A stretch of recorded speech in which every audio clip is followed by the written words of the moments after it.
Okay guys, now that you're done registering your domain, it's time to move on to the fun stuff. Time to move on to web hosting. Okay, now don't get confused by web hosting. This is something you need to take charge of. You need to familiarize yourself with this, and you need to understand what happens. Okay, so let's just explain web hosting for you, and let's get this started. Okay, so what is web hosting? So you already got your domain name. Okay, this is your domain name. Let's just put a plus sign here. Now the next thing you need to do is get hosting. Okay, those are servers in a hosting company somewhere where you need to get registered. Okay, your domain name needs to be connected with your server. Alright, and you need to get the best possible server ever that's gonna handle your loads. Okay, now once your website is added on to your server, then you have something for your members to view. Okay, this is where your website comes in place. This is how you get your website set up. Alright, so let's just review this again. First, you have your domain name, which you already bought. Now you need to find the best possible server that's going to handle this. Okay, your domain name is just the name. Your server is where all your files go onto, what handles your website, where your website will be hosted, and what delivers the final content over here, which is the website you have sending traffic to. Okay, now let's just go back to web hosting and the difference between web hosting. Okay, if you click the link below, you'll get sent to our favorite hosting company, which is called HostGator, and I'll explain why it's our favorite hosting company. You don't get confused by HostGator.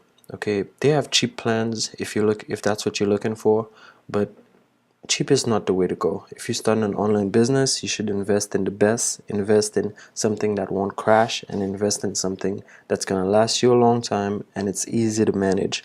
Our point on this website here is easy to manage, and that's what we'll show you. Okay, so web hosting. This is the cheapest one, and this is one I definitely don't recommend. This is a server as we showed you before.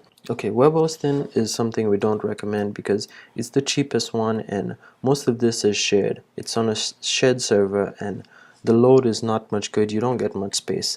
So the one we recommend is reseller hosting, but we'll get back to that. VPS hosting is kind of like a dedicated server which gives you your own server.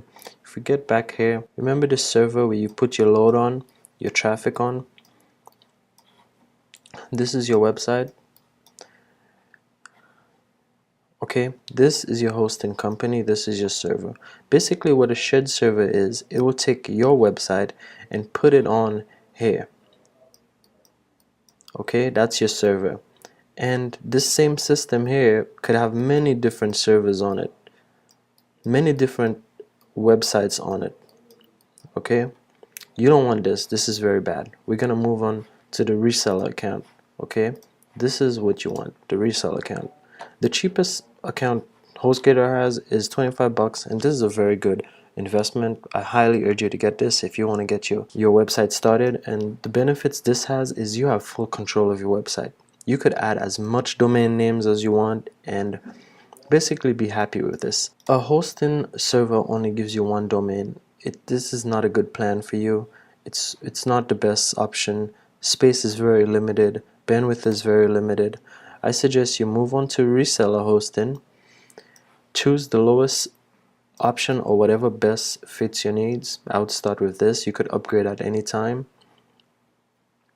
The most important thing of this is you get your own servers. You get WHM, which is an admin panel, which we'll explain in a later video.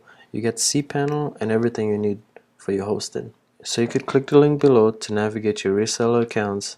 When you're done, click the next video and we'll show you how to get your domain hooked up to the server.